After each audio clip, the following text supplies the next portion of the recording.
राष्ट्रवादीचे आमदार रोहित पवार यांच्या निकटवर्तीय कार्यकर्ता असलेला आनंद लोखंडे यांच्या फसवणूक प्रकरणात ईडीचे धाडसत्र सुरूच असून गेल्या काही महिन्यापूर्वी आनंद लोखंडेच्या नातेवाईकांच्या घरी ईडीची छापेमारी झाली होती। आज आमदार रोहित पवार यांच्या घराजवळ असणाऱ्या आनंद लोखंडे यांच्या मामाच्या घरी ईडीने छापेमारी केली आहे। या घटनास्थळावरून आढावा घेतलाय आमचे प्रतिनिधी यांनी। गेल्या काही दिवसांपासून बारामतीमध्ये ईडीचं धाडसत्र हे सुरू असल्याचं चित्र त्या ठिकाणी आपल्याला पाहायला मिळतंय। राष्ट्रवादीचे आमदार रोहित पवार यांचा निकटवर्तीय मानला जाणारा आनंद लोखंडे यांच्या फसवणूक प्रकरणात ईडीने खरं तर कारवाईचं जे काही धाडसत्र आहे हे सुरू ठेवल्याचं चित्र त्या ठिकाणी पाहायला मिळते। गेल्या महिन्यापूर्वी बारामती तालुक्यातील सोनगाव असेल, झारगडवाडी असेल आणि खताळपट्टा असेल या ठिकाणी ईडीने त्या ठिकाणी छापेमारी केली होती। या छापेमारीमध्ये नेमकं काय समोर आलंय अद्यापही बाहेर कळालं नाही। मात्र आज आनंद लोखंडेचे मामा यांच्या घरावरती ईडीच्या अधिकाऱ्यांनी त्या ठिकाणी धाड टाकल्याचं त्या ठिकाणी समोर आलंय। खरं तर गेल्या काही दिवसांपासून आनंद लोखंडे आणि त्याचं कुटुंब हे फरार असल्याचं त्या ठिकाणी समोर आलं आहे।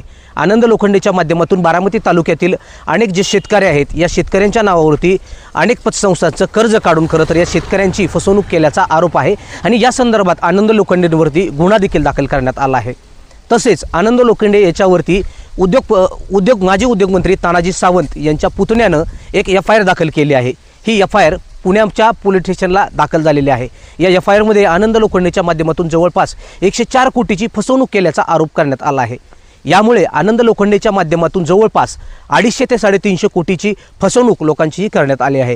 यामुळे ही रक्कम नेमकी कुठे गेली हा सवाल देखील या निमित्तानं उपस्थित केला जातोय। आनंद लोखंडे हा आमदार रोहित पवारांचा निकटवर्तीय मानला जातो।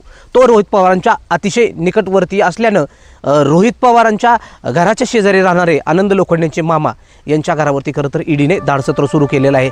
यामुळे येणाऱ्या कालावधीमध्ये या कारवाईमधून नेमकं काय समोर येतंय आणि आनंद लोखंडेच्या पाठीमागचा नेमका सूत्रधार कोण आहे हे पाहणं महत्त्वाचं ठरणार आहे। आणि या सगळ्यातून आनंद लोखंडेला जो सूत्रधार जो मास्टरमाइंड ऑपरेट करतोय तो समोर येणार का हे पाहणं महत्त्वाचं ठरणार आहे। तुर्ताची तेच थांबू। धन्यवाद।